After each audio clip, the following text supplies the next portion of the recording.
Hey guys, so as I mentioned on the last episode, right now we're in New Mexico as I'm recording this. When the show goes live, we'll be hopefully on a train to Flagstaff. And I just thought, what better time than now as my Iron Man-like streak of appearing live on every single episode of the show for both shows over the last several years.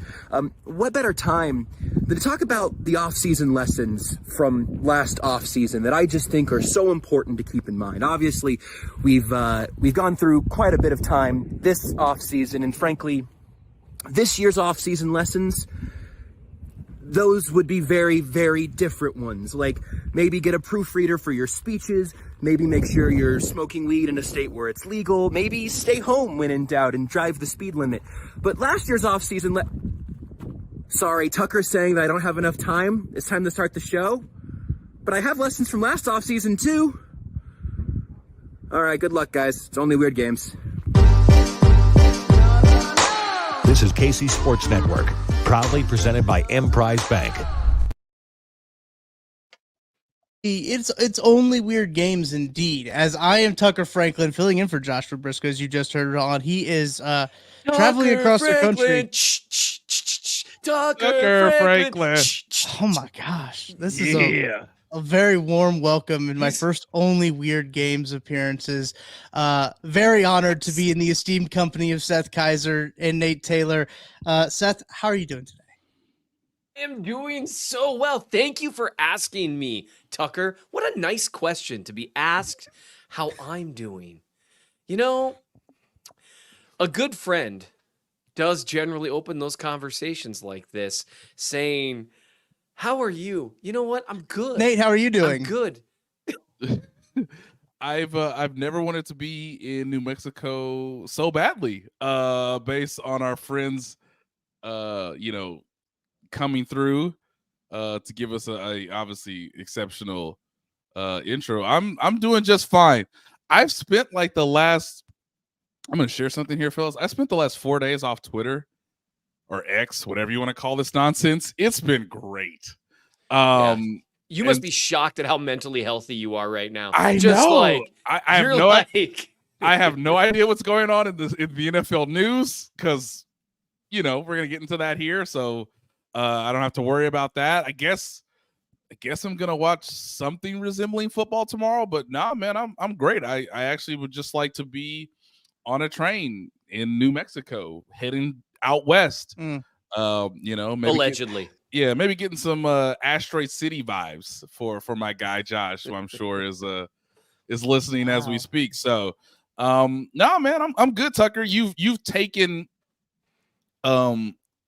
quite the responsibility, and I'm sure you're not prepared for the next 54, 55-ish minutes. We believe. Nate, we believe. Nate, I don't have an actual line. Believe poster. Hammer that over. But did you notice how quickly he established dominance over my monologue, though? That's how you know. He walked into the prison and he looked around for the biggest, baddest dude, and that guy was in the can. So he found me, and he was like, I'm just going to settle for this guy, and I'm going to do such terrible things to him that the rest of the inmates are like, whoa, this guy's pretty sick. Like, let's not mess with that guy. Someone let, X know when he's out of the can. This guy's bad news. X know. Yeah, I figured you'd call a really bad dude in prison X.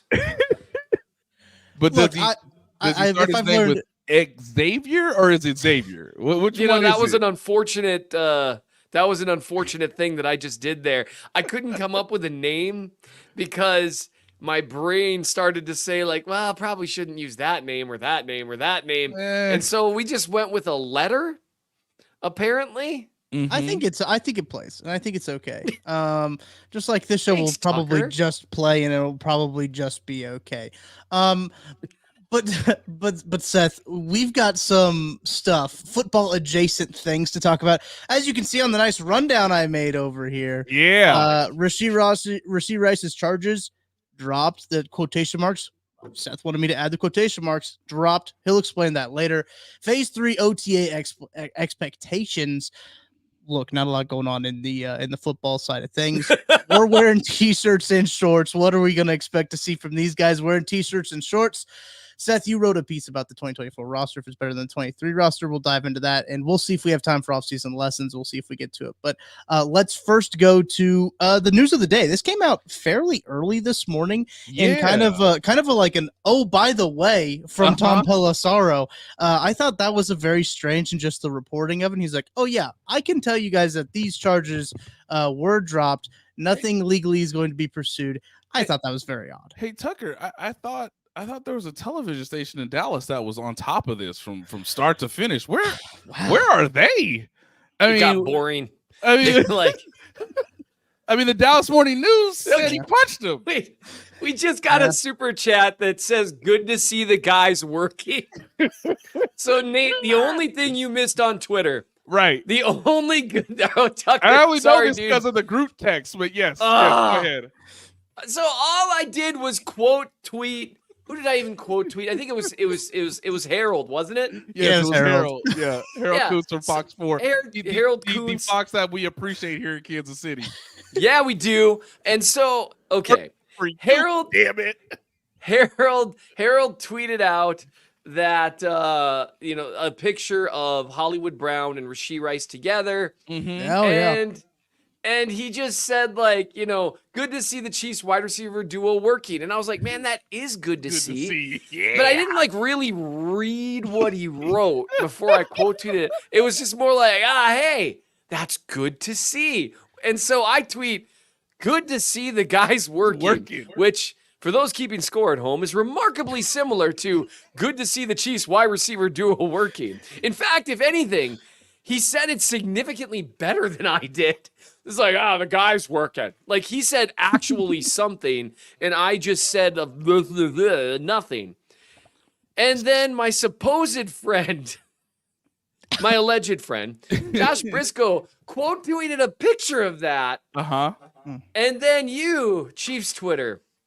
And I know every single person who did this was an Only Weird Games listener. There's the Venn diagram of people who started dunking on me by quote tweeting various, people just kept quote tweeting. It is, what is this? It is good to see the boys working. People just kept, it is particularly pleasurable to behold this pair busily employed. You are all jerks. And I laughed so hard, but mostly because after I quote tweeted, I replied to myself saying, why did I do that? Like, it was because that's like a pet peeve of mine. Like, when people especially people in our industry, quote tweet with nothing to say, just retweet it, man. It's also really easy. Shout out to Joshua Briscoe. Good to see the dudes podding. It's also one of those things too, like when there's any sort of like a Woj bomb or Adam Schefter announces a trade, everyone quote tweets it with like, whoa. I just think it's one of the funniest things ever. Everyone's just like collectively like, that's big. That's pretty cool. Yeah. Brandon Ayuk traded for a 7th round pick. Not something that happening. Doesn't need me to quote tweet. Wow, that's big. Yes, that is big news. Patrick Mahomes, lifetime extension in which he owns all of Kansas City.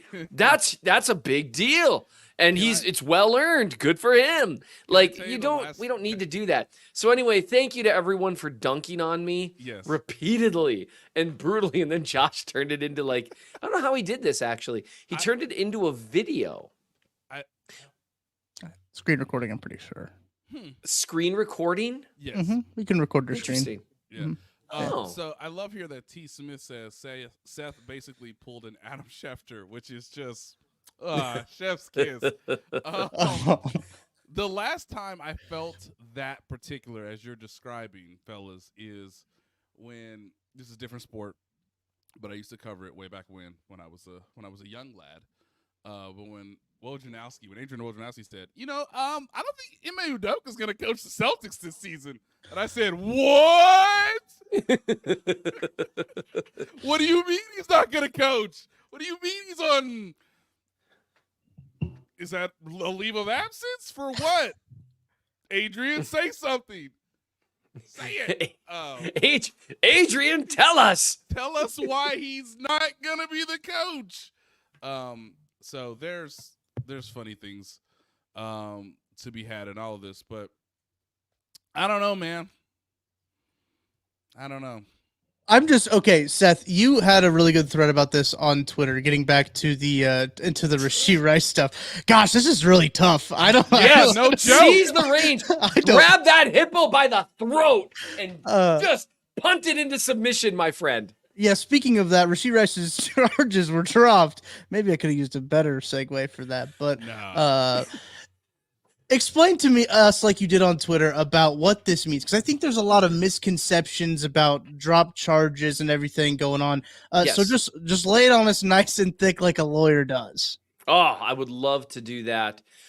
So basically, what ended up happening, Tom Pelissero, whose name I certainly didn't pronounce correctly, but who does great work, he made an appearance where he basically just casually said a version of the alleged victim has reportedly submitted an affidavit to the Dallas police saying that this was all a misunderstanding, which is one of my favorite things. It was just a misunderstanding. It's like, did a fist make contact with your face or not? Like, how? That's not hard to miss. He was actually just being really mean, and it was like it hit me with a force of, whatever. Do you think it was so dark he couldn't appropriately identify who hit him?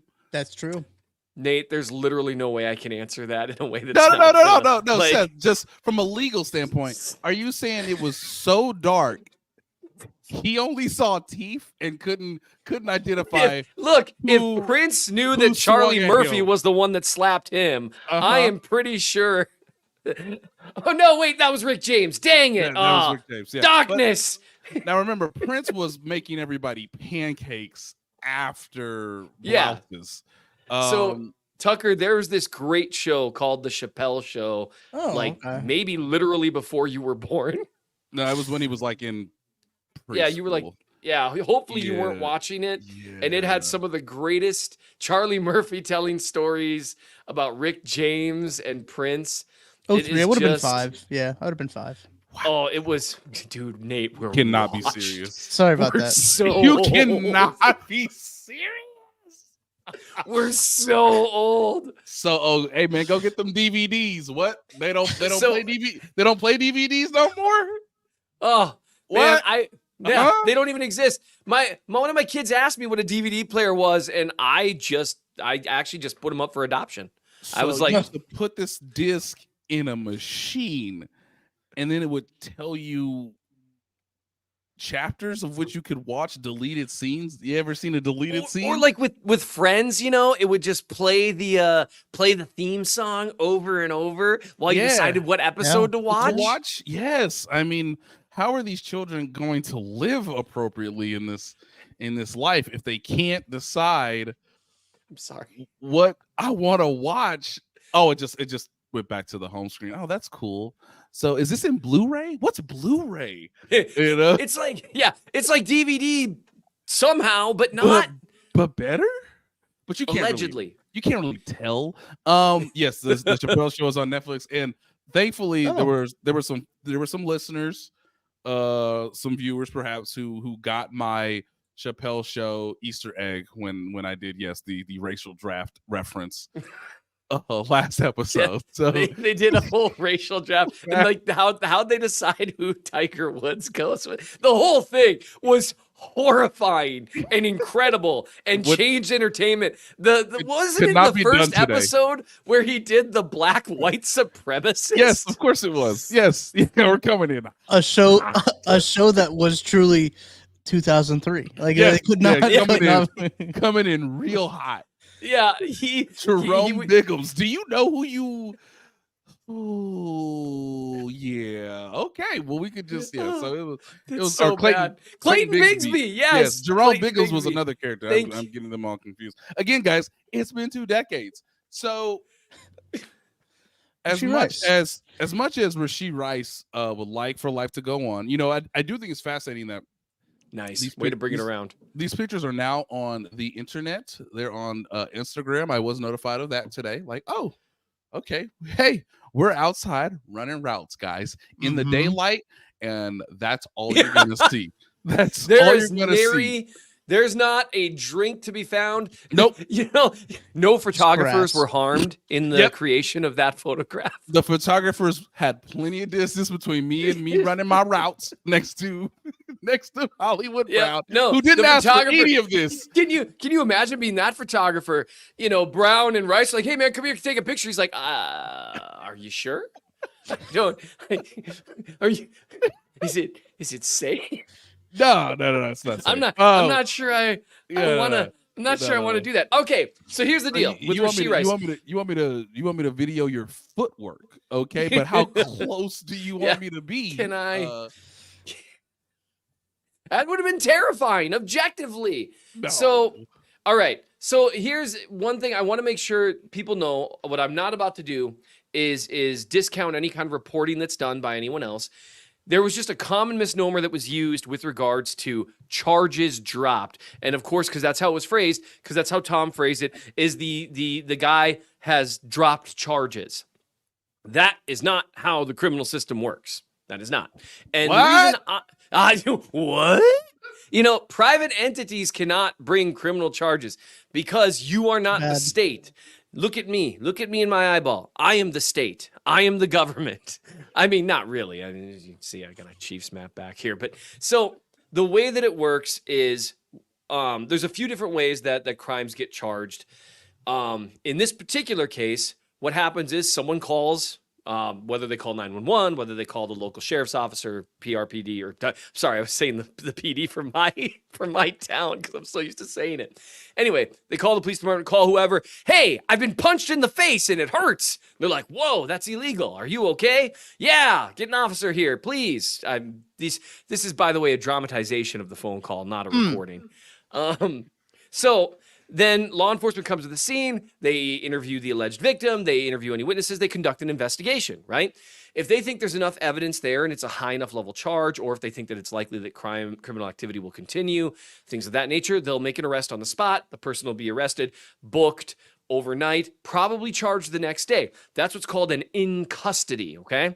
And so when it's a little more serious, that's usually what you get, and those get charged out right away. A little less serious, or where they're not quite as sure on the facts, it's an under review, similar to, I don't know, if you're in a dark nightclub that is oddly named Lit Kitchen, for God only knows what reason. But how lit is it? How lit is the kitchen? I'm gonna look up their menu. We still don't know. That's like the one thing no one's answered about that. So the way that this all goes down, they collect statements, they kind of try to figure out what's going on, but if they're not sure if there's enough there to charge, then they submit it to the district attorney, county attorney, whatever you call it, the prosecutor, and then me or whoever gets it, whoever's caseload is, makes a charging decision. Those are called under reviews, and most prosecutors have a number of them hanging out in their emails that they've ignored that are from December of 2022 that we still haven't looked at yet. But that's okay. It happens. A lot, actually. So once it's under review, then yes, an alleged victim can apparently file an affidavit, which that does seem like some kind of settlement thing because it's unusual for an actual affidavit to be used. They can call my office. I'll use it like my experience here, right? Let's say I've got an assault case like this one under review. I've got the ICR number. I've got the police reports. I've got the body cam footage. I am going to review it at some point, but it's kind of at the bottom of the stack because it's a relatively low-level offense, and he's not in custody, so there's no timelines here that I got to work with. So what can happen then, an alleged victim can reach out and say, hey, I don't want to prosecute this anymore. Please leave them alone. And what the public seems to think is that the victim can drop charges. They cannot. I have told dozens to hundreds of people, it's out of your hands now. I need to make a determination based on my discretion. And one of the reasons for this, to make it a little more of a somber note, is that the unfortunate reality is, especially in a number of domestic violence situations, there are a number of situations where alleged victims don't want charges pressed. And we could have a really depressing conversation about the cycle of violence and that kind of thing, but I'd rather not do that right now. And so it's up to the state. So anytime you hear someone say, so-and-so, Nate dropped all charges against Tucker, those were not charges. That's not how that works. You are not a criminal action is not one private party suing another private party. You can dismiss that, like if he filed a private claim, but you don't have the ability to dismiss charges. I have personally had victims scream at me because I was unwilling to drop charges, and I stand by the decisions I made in those cases. And people even ask me this: well, if the victim isn't willing to testify, well, then they have no case. Well, that's what subpoenas are for. And so a subpoena is a court order that requires you to come to court and testify. And if you refuse, you get thrown in jail, even if you don't want to. And that might not seem fair, but there's a number of reasons the subpoena system exists. We kind of rely on it. And then once you're up there testifying, you get sworn under oath. And if you lie, you can get charged with perjury. Fifth. That's 1, not 2, 3, 4, fifth. See, Fifth. Tucker, it works because that's a Chappelle Show reference. Hold up the sign. Fifth. So the way that it works, a victim can't allege Fifth Amendment privilege because that's the right against self-incrimination. And so if they did that, the judge would be like, what? Like, what did you just say? So hey dog, they got you on tape. They got you on tape saying it. Yep. And so all right, so look at me. Look at me. You're going to Yeah. and I watched this because the other guy died. You're going to yes, you're going to use your Fifth Amendment right. Yep. You will say nothing. They're gonna call you an N-word, but look at me. Look at me. You are going to use your thank you, Fifth Amendment right, Your Honor. Are you gonna do that for every question? Yes. So what ends up happening is what ends up happening then is people can get called. So it can still get charged. Them filing an official affidavit saying it was a misunderstanding, they still have his initial statement. Correct. And quite often, alleged victims will come in later, say, no, that's not how it went down. And then what I say is, well, I think you're lying to me now. And so I'm going to keep moving forward with the charges. You'll be under oath. And if you lie, you'll get charged with a felony. And so then you can look at the rest of the evidence that exists, if there are visible injuries, if there are any other witnesses, what evidence they think they have, and whether or not that makes it harder, of course, to prove up a case, but it's not dispositive. Because what ends up happening then, like let's say someone comes to the stand and then they testify, no, absolutely nothing happened. Well, then their prior statements, which normally would be inadmissible as hearsay. Remember Johnny Depp, Amber Heard, objection, hearsay, right? Normally that wouldn't be admissible in a court of law. However, if it's for purposes of impeaching someone, which means basically saying to the jury, nah, he's lying, right? That's impeachment. That's all it is. You can bring that in. And then the jury would be instructed, don't take that initial statement as substantive evidence. It just goes to character. And the jury will be like, yeah, of course we won't. And then they absolutely will because they're human beings. And they're like, yeah, but the guy said he did it. Or you can get it in as a hearsay exception, but then we're going to really go down a rabbit trail. So the long story short is that it's not correct to say his charges have been dropped. He was never charged as of yet. However, we do know, if the reporting's accurate, I have no reason to believe Tom's reporting isn't accurate, that the alleged victim is now saying, hey, I don't want to do this. And because what we're talking about right now is a low-level assault case between a couple of dudes at Lit Kitchen at 2:30 in the morning, most prosecutors, this isn't a guarantee because every prosecutor has discretion to do things differently, most prosecutors are going to say, because honestly, like if it were me, it's like, I got better things to do with my time. This is not how I want to spend my time pursuing a case that the victim doesn't care about, generally. However, there are some exceptions to that rule. And you know what one of them is? Tucker, what do you think one of the exception is? Like, why would a prosecutor still charge it? Because they want to. Got to get my name to ring out. Correct. So what if you've got a guy who's got another thing pending before you who was already on conditions of release and you're annoyed that this dude is not taking the previous court order seriously? So if you've got multiple matters pending, you're a little more likely to come under the eye of Sauron, as it were. to where the state says, nah, maybe we'd let this go. But this isn't the first time I've seen your name. And that's how, and that, man, I wish I had a way to like line up like Schoolhouse Rock. And kids, that's how people are criminally prosecuted or not. And so it's good news for Rashee. Anytime you got someone recanting a statement, I mean, well, we don't even know if he recanted his original statement. We just know he said it was a misunderstanding. But like, I am curious, like, what does misunderstanding mean? Like, it's doing a lot in that thing, Seth. It's doing a lot. Misunderstanding is Atlas holding up the sky. It was a misunderstanding. Like, yeah, but did he punch you in the face or not? Yes, but because of a misunderstanding. Kids, that's still assault. Like, you know, like, yeah, but he thought he had a reason to be mad at me. But you like here you go. Legal advice 101, and then I'll stop talking about this. Ladies and gentlemen, just because you're mad at someone doesn't mean you get to hit them in the face. That's not how I know. It's shocking, really. I think you should get one free punch a year. Some people just need to be punched in the face. I think you should get one free punch. Hey, man. I've been prosecuting a long time, and the sheer volume of people where I like sit there, and I apply this logic to myself as well. I sit there and think, you know, I bet if a grown man had punched this dude in the face when he was like 15, his life would be way better. Like the number of times I've thought that, like just one time. I really do love that. The one-off diplomatic immunity, you get one free punch a year, just... Everyone would use it by like January 4th. Right. Yeah. Punch card, for lack of a better term. The first 4 days in America would be like the purge, man. Hold on. Visual bit now from Nate here. Okay. I don't know if was he going to get something for this podcast, or did he just have to leave? I wasn't. It could literally be either. Oh. Okay. Here we go. All right, everybody. Stop the music real quick. I believe this gentleman that I don't know was speaking to my lady and offered her a drink.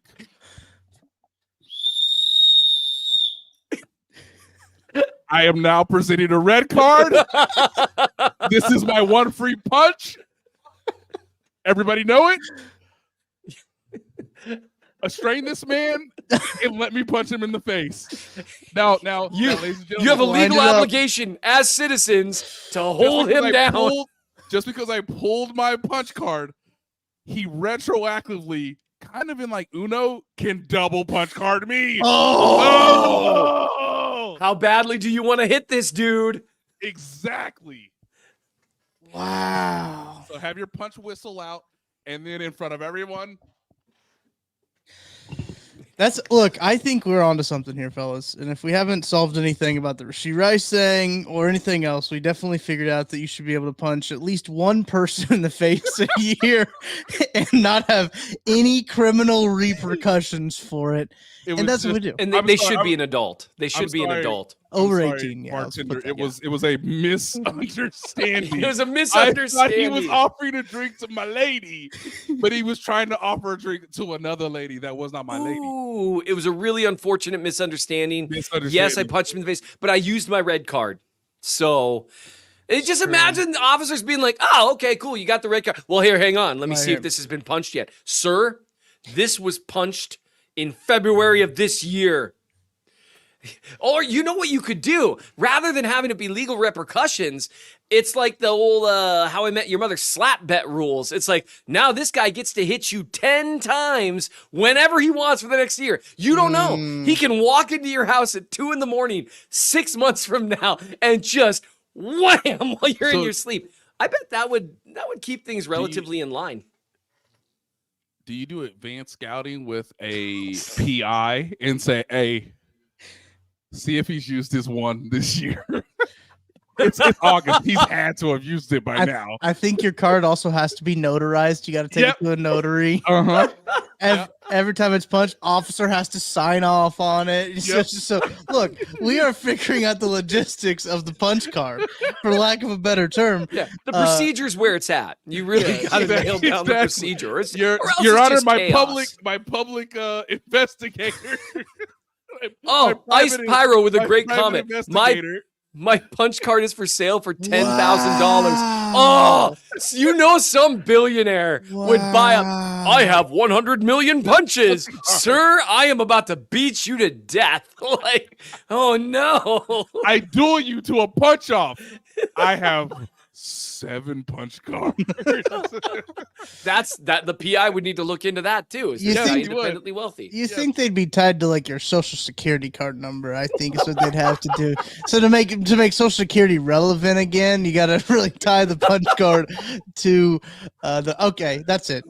I'm pulling it on myself. I'm gonna pull the brake on myself because we got to stop talking about punch cards. We'll be back to talk about probably something else. I don't know. We appreciate you supporting KC Sports Network by listening to our podcast. You have helped us become the highest ranked Chiefs podcast network in 2022 and 2023. And don't forget about our daily Substack newsletter, the best written analysis you can find on the Chiefs straight to your inbox every day. kcsn.substack.com. What's occurred to me is looking at all those stats. This show will be included in the next stats for whatever the next video break is. Thank you all for watching. Thank you all for listening. I cannot stress that enough. We're waiting on you, Tuck. Oh, I was just reading this comment about Nate's microphone is terrible and I can't hear. I can hear Nate just fine. Yeah, I don't know, guys. What am I doing wrong? Oh, unsubscribing. Thank you for letting us know that you guys are unsubscribing. We appreciate that. We pictured that comment in an airport voice. Attention all passengers, I am unsubscribing from this crap at 5:25 p.m. on May 21st. Thank you for listening. Are we ready to put the Rashee Rice story to bed? Can we For now, yes. until he okay. Yeah. Careful how I say that. No. I think you. I understand what you're saying, but until we have, I mean, this was the minor legal issue in comparison to what occurred, basically Easter weekend. Right. And that's going to take, from a legal standpoint, they could take months.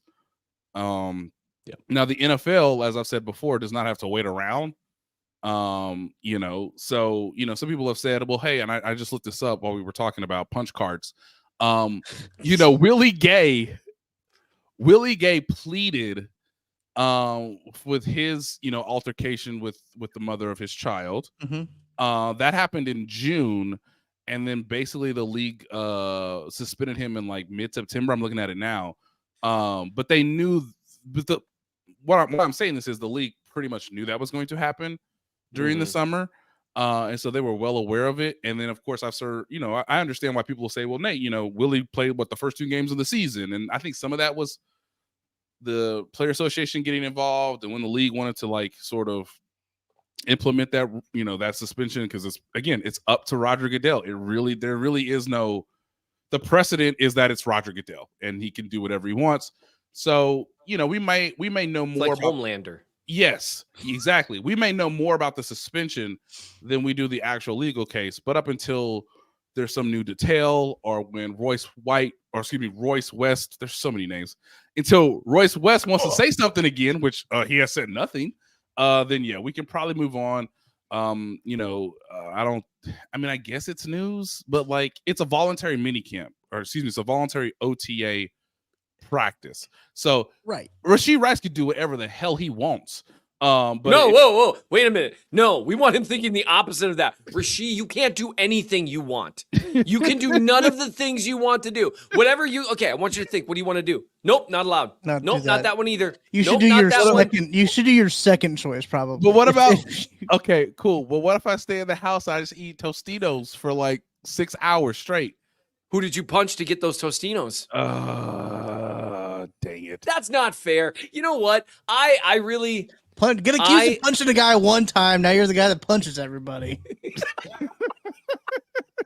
Anyway, it was news that Rashee Rice was going to be practicing this week, which I guess it's news that I'm working today. So, I mean, Rashee Rice has less I guess from public perception it looks good, and that's fair, but he doesn't have to be at the Chiefs training facility this week. He doesn't have to be there next week, but the presumed assumption is that he will be in practice tomorrow, which is the first organized team activity that's available to reporters. So if and when that happens, obviously we'll let you know how he does. Again, it's May. It's May. It's May. It's May. But yeah, I don't think we'll hear much for a while when it comes to Rashee Rice, but I think he's trying to find, throughout all of this, he's trying to find some sense of normalcy. Yeah. And the easiest way to do that is to be around your teammates, to do what you would do any offseason, whether you were marred in legal, situations or not. So I thought it was very telling, Tucker, that the Chiefs, okay, so two things brought me back to X/Twitter this morning, and then I immediately jumped ship. The first thing is what we just talked about, that Tom Pelissero says, hey, charges are dropped, even though, as Seth says, it's way more complicated than that and doesn't necessarily mean that that ends that issue. The second thing was, the Chiefs social media video team has put out some videos of guys returning to work. Now, Seth, what does it look like when you leave your vehicle before you enter the place of employment? Because I thought it was very telling that, let's all take a deep breath, like Ace Ventura. No Harrison Butker, no Rashee Rice, no Monday Morris. Yeah, I'm sure these guys are there, but it's like, we're going to just be a little bit selective and let's just let some things cool off. It's been an off season. Welcome to being the center of the football universe. That's just how it is, man. And, that's just how it is. So, but now, I do think we're not going to know more until we know more. My thing is just get it over with, league. Suspend them 8 games or whatever. Like, do the harsh one, but just do it. Just make the decision and let's just move on with your life. And then Rashee, you home always. You're welcome. I just made your life 1,000% better. What, didn't we just see Travis Kelce at the Kelce Gym, and there was no inclusion of Travis Kelce? Now look, for Harrison Butker specific, because he is the kicker, because he's healthy, which I think is different than it was obviously, last offseason. He usually attends voluntary practices during the offseason. It's obviously one of the reasons why he's arguably the best kicker in the NFL, because the man is someone who is very diligent about practice, about getting his technique right, about going through a number of he tests out new things. Last year, he tested out more of his accuracy coming off the injury. 2 years ago, he really wanted to get his power to sort of get the ball to traject a little bit more forward versus up. So, again, we don't know, or at least I don't know at this point, because, again, it's been a glorious 4 days off the internet. But usually Harrison Butker's there. So that's maybe the most assurance I could give to the 4 people who, were not on camera walking in to work. It was also funny to get Mr. Jared Wiley walking in like, this is not TCU. Why are they videoing me walking? Yeah, this is stupid. He had a look of like, you sure you want to video me right now? Like, I just got here.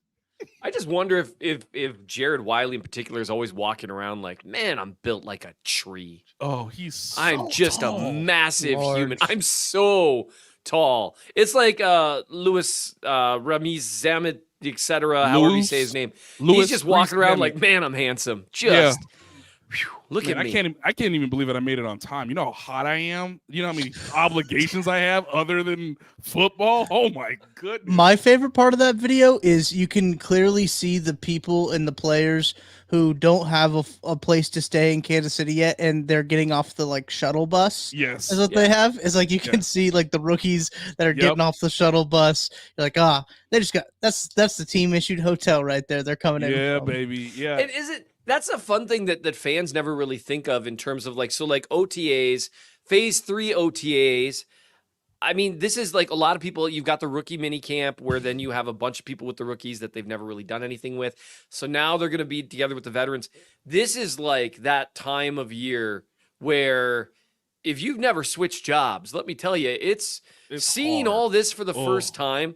And like for some people like that are coming from TCU, they're like, wow, this is amazing. Some people like Xavier Worthy who are coming from Texas, like, wow, your guys' facilities are trash. Like, which is, by the way, most major colleges have better facilities than a lot of NFL teams. They have to. Yeah, because they have to recruit. Like if you're in the NFL, you are legally as an adult under contract to work there, whether you like the weight room or not. Like you can't, I don't like this bench. I'm gonna enter the transfer portal, which they should have a right to do. Don't get me wrong. I'm not making fun of that. But I'm just gonna leave. Whereas like if last year MVS went into the locker rooms like, Andy, I hate that bench. And Andy'd be like, dude, your arms are like this big anyway. Like, what do you care? Like, the NFL players don't care. He's not on the team anymore, so it felt fair. Like, to just pick someone who's not on the team. By the way, Chiefs playoff legend, MVS.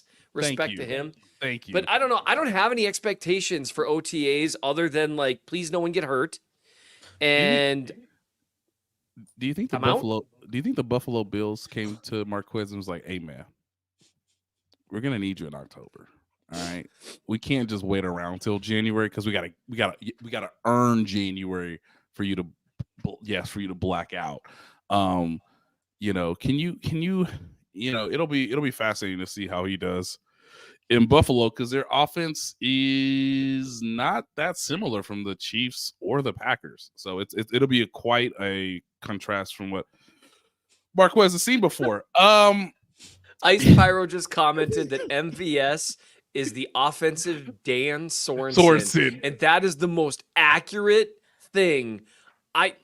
Why am I doing this job when I am not as good at this as some of you? My criticism is that Dan Sorensen shockingly made more plays in the regular season. I was gonna say Daniel Sorensen led the team in tackles for 2 straight years, which is an indictment on those Chiefs defenses. Truthfully,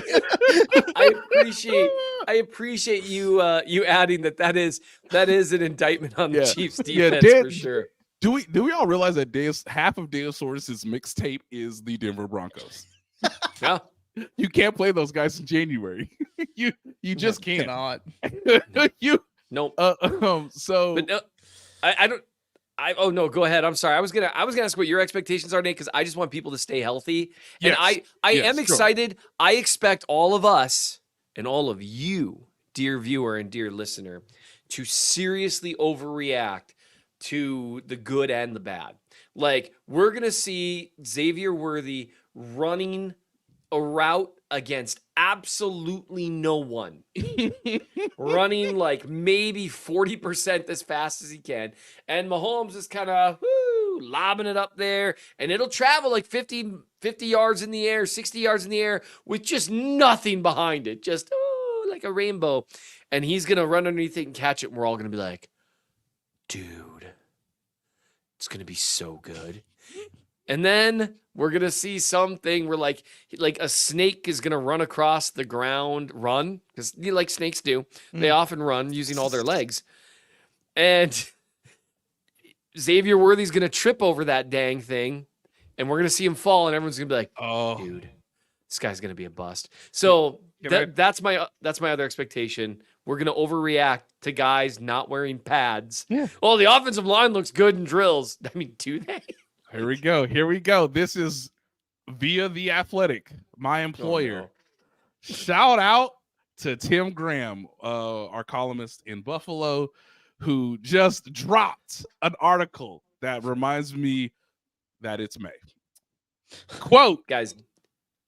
Chase Claypool dismisses a negative rep. And Marquez Valdez-Scantling, no adjustment needed. Oh my goodness. Buffalo's going to average 40 a game. The Buffalo Bills really had a worse wide receiver room than the Kansas City Chiefs and said, you know what can fix this? MVS and Chase Claypool. And a wide receiver who couldn't separate in college. But We're he's a cooking with great gas egg. now. Which But he he's a seems like a really great good egg. dude. Did you guys see because they did the rookie premiere out in LA this weekend? There was a picture of Keon Coleman having a conversation with Xavier Legette, and boy howdy, I wish I could be a fly on the wall in that conversation. Hilarious. So look, I mean, there's another article from Mike DeFabo. Shout out to him in Pittsburgh. Hey, what's the biggest news in Pittsburgh for the OTAs? Who took first team reps at quarterback? It was Russell Wilson, kids. But shout out to the Steelers. They let both quarterbacks be available. Because I mean, sure. And Justin Fields says, "Hey, look, guys, I'm competing for the spot. Russ knows I'm competing. Russ knows I got a punch card." So this is where we are, guys. What am I looking forward to? Honestly, it's Lewis Rees-Zammit amongst actual NFL players on an actual NFL field in the kickoff rules, because they haven't totally unveiled that yet. So that way you can see speed and elusiveness and awareness translate. You can see all those things in a non-padded practice. Will we see Carson Wentz? This is how boring May is for the Kansas City Chiefs. The first two things I mentioned are a former rugby star and quarterback too. Also, who will take first team reps at left tackle? Now, Tucker, we did see Kingsley Suamataia. We did not see Wanya Morris. Am I trying to create a controversy? No. I'm just stating things in a very elaborate manner. So look, who will take the first team rep at left tackle of the 2024 campaign? That's where we are. So there's just catch some balls, stay healthy. I should have said that totally different. What? And have some fun, exactly, guys. Catch balls, stay healthy, have fun.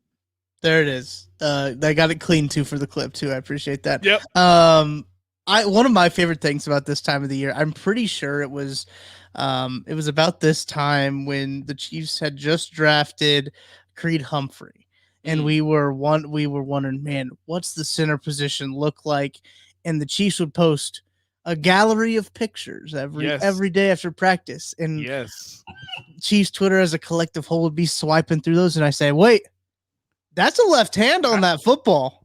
Hey, that was an exciting moment. I remember exactly because I was just like, Creed's college film was terrific, unreal, and I was just like, I mean, we're not gonna pretend that anyone but him starting, right? People are like, oh, I don't know, and then I was like, but then you see that's a left hand, and so that actually might be the one thing in OTAs that matters a little. We know Andy Reid, like. It's one thing to be like, hey, quote unquote, took some reps with the first team. That's not as big a deal because everyone rotates around. It's same with training camp. Right. Being the first one up at left tackle for Sudamaraia. There you go. Kind of. That'd be a thing. But it's voluntary, and was Wanya Morris there? Just let it be known. We saw I'd be there. We saw Jawan Taylor. We know Jawan Taylor is participating in today's practice. He's got good looking teeth. He's got good teeth. He does. Trey Smith, Creed Humphrey, no Joe average Tooney. Teeth. No Joe Tooney, obviously still recovering from the pectoral injury. But robot teeth. But we know the projected starters are there today. And Kingsley's there. So who knows? Who knows? It's May. It's May 21st. So let's get excited. It's May 21st, so I think that's a perfect time to talk about is the 2024 roster better than the 2023 roster, Seth. This is a question. I think you brought this topic to us. Franklin. I learned from Josh. Franklin. This is a topic you've brought to us, I think, maybe a couple of weeks ago that you wanted to talk about. You just wrote about the offensive part on your Chief in the North newsletter. And it's something that I have kind of been marinating in my head, and I've probably had to take it position group by position group. But why don't you tee up the article for us, Seth? Absolutely. So I'm assuming what you mean by that is read it from beginning to end. Every NFL team's roster is going to look different in week 1 than it currently looks. Let's get that out of the way immediately. Paragraph break. Finalized roster and training camp. Okay, I'm sorry. Even when he's not here, for me to see the look of annoyance start to go over his face. I felt Josh eye roll on that one. Josh gave an eye roll on that one. I could picture it.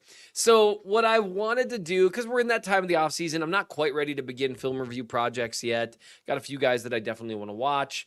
But something that I didn't do last year that I kind of wanted to do was go through position group by position group and just see how does the roster stack up to last year. Obviously, they won the Super Bowl last year.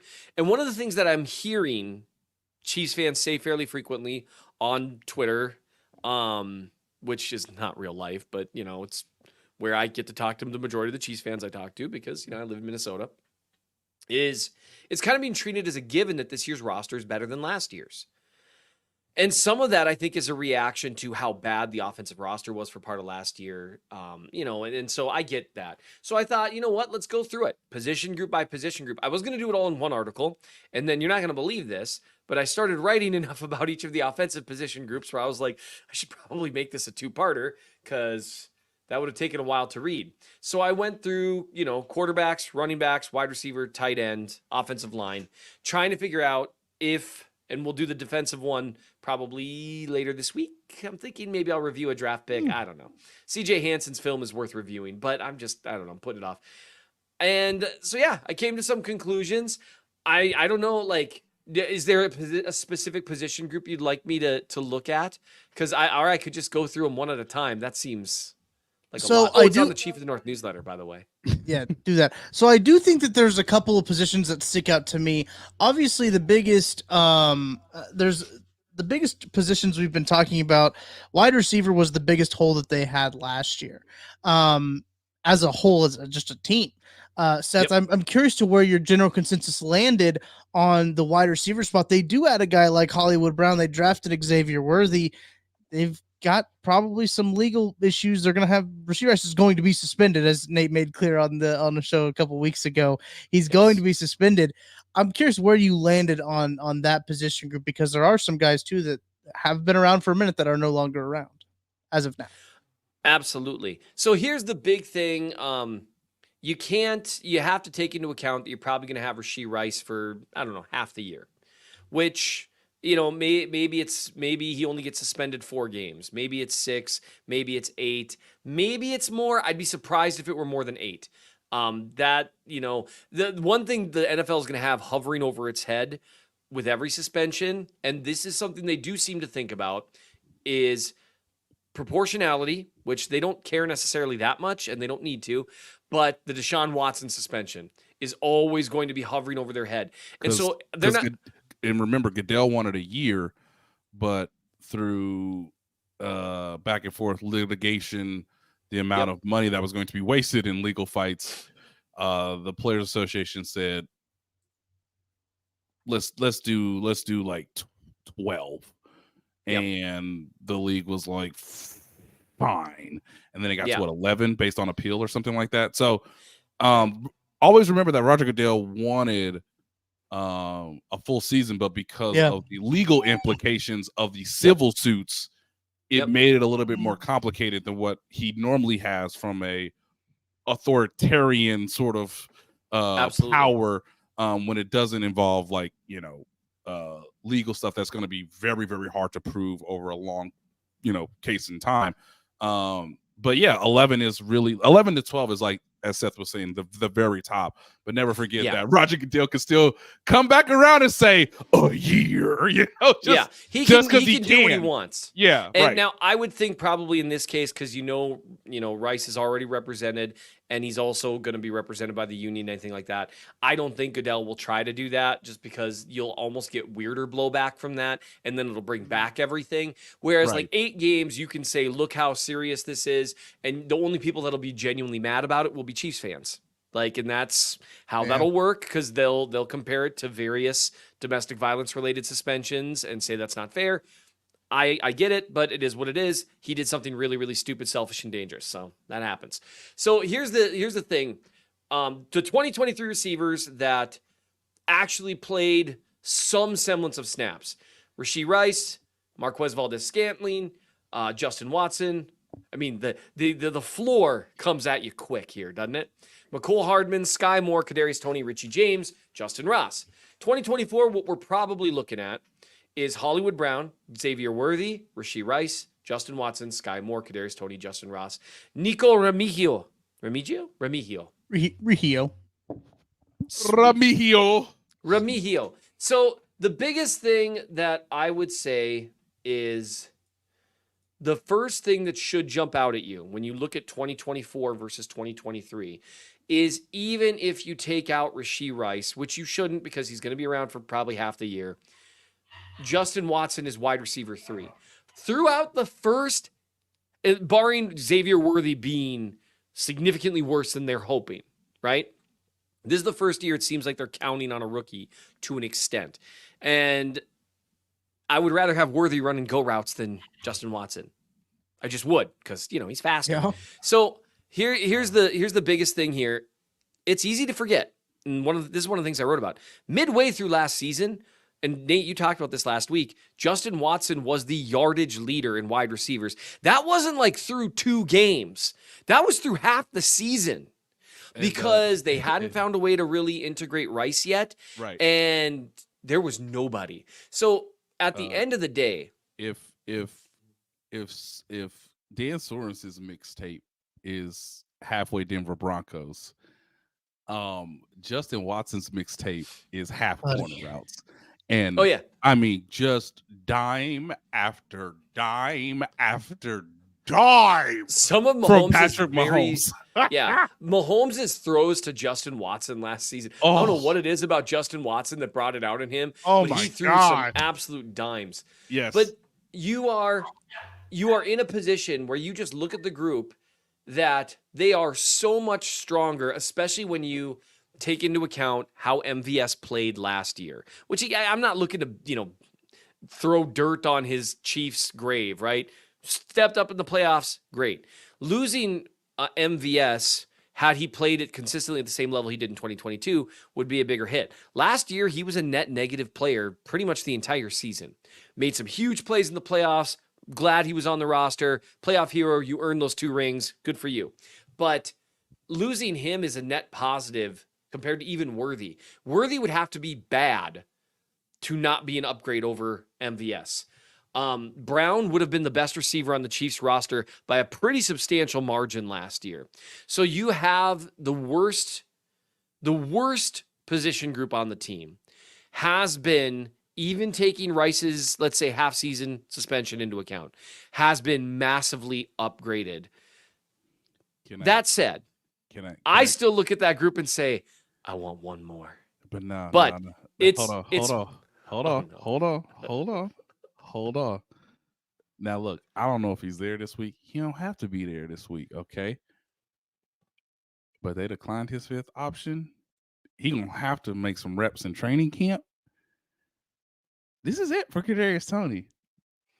And if we really want to put contract year to the test, may I introduce you to Kadarius Toney? This is contract year's battle of the bulge.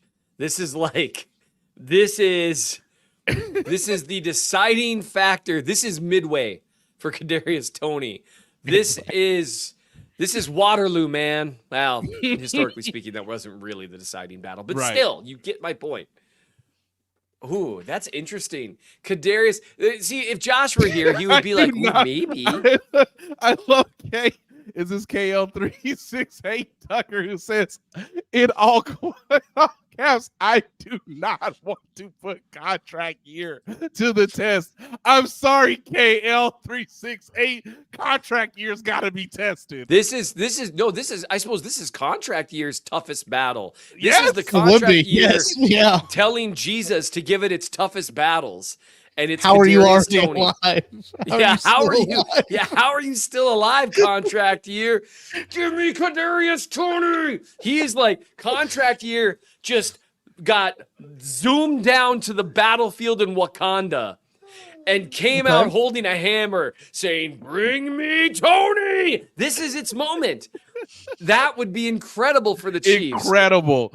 The Battle of Verdun. Thank you. I want to That see is much better. Kadarius Toney's contract year. I just want to see it. I want to see it. Now I need 17 games of it, but I want to see it. And training camp, and training camp. That would be, the first step, Kadarius, is training camp. Can we see training camp contract year Kadarius Toney? Be the same dude every day. Maybe I'm not doing a very good Josh fill-in role because, Nate, that doesn't get me even a little bit excited. I was like, no, you said that. I was like, oh, yeah, I mean, I guess he's put him on the roster. I guess. Here's the problem that I have the wide receiver room, Seth, is I start to look at it, and you'd mentioned it at the top, like the floor hits quick.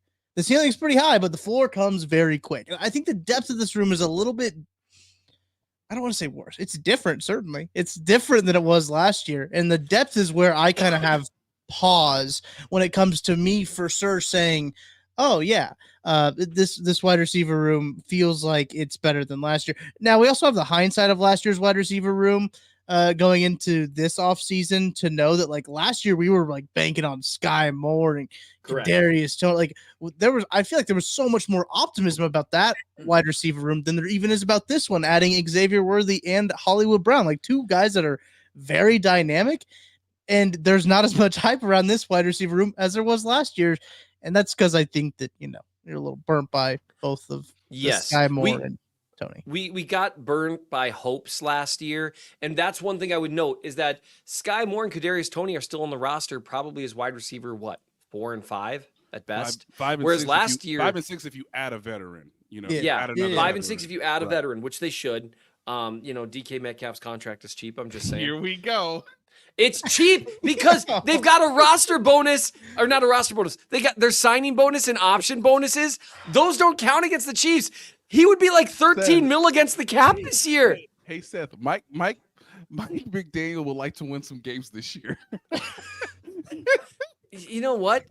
Would you trade a second-round pick for 2 years of incredibly cost-controlled DK Metcalf? You know who would? Me. I would do it. Okay, does Mike McDonald have ownership's 3-year runway, or are they trying to compete for a playoff spot next season? He didn't pick this quarterback. It's a rebuilding year. Mike, you are not competing for a Super Bowl this year. Probably not next year. Is that quarterback still Geno? Yes, their quarterback is still Geno Smith with a little bit of what's his name from Washington hanging in the wings, which is a horrible idea. Oh, yes. Oh, I forgot about that. Okay, so maybe somewhere Sam Howell was like, can I please not start this season? I just want to get healthy. Sam Howell. I forgot about him. They traded the swag of Drew Lock for the broken down Sam Howell. Oh, poor Sam. You know what? Sam's just out here trying. Do you know how many sacks Sam Howell took last year? I'll look it up. That dude was put through the ringer last year, to be honest. Like he was in a no-win situation. Yeah. No, I feel bad for Sam. How did he have? That was tough. Way, that was the toughest battles meme. It is an accomplishment that Sam Howell somehow had 21 touchdown passes to go with his 21 interceptions. Because I too would be like, chuck it. I don't want to get hit anymore. Yeah. Okay. Yeah. No, Sam's been through a lot. That poor guy. Got but anyway, I'm sorry. I dragged us too far afield by talking about DK Metcalf. Okay. I got sacked 65 times. Yeah. Good Lord. That's so many times, guys. I fear for Jaden Daniels. Season? Yeah. Well, at least Jaden Daniels is really built very, very tough. Like, he's definitely a thick, strong dude that very likely will be able to absorb getting smacked constantly. I understand the criticisms of Eric Bieniemy. This is the most damning stat. No, yeah, Eric, that's a quarterback stat. I'm gonna fall on the sword for that one. Man, that many. So here's what I was gonna say, Tucker, to address the thing you said. The depth stuff Patrick Mahomes is will still never take 65 snaps in a regular season. Patrick Mahomes won't take 65 sacks in 2 seasons.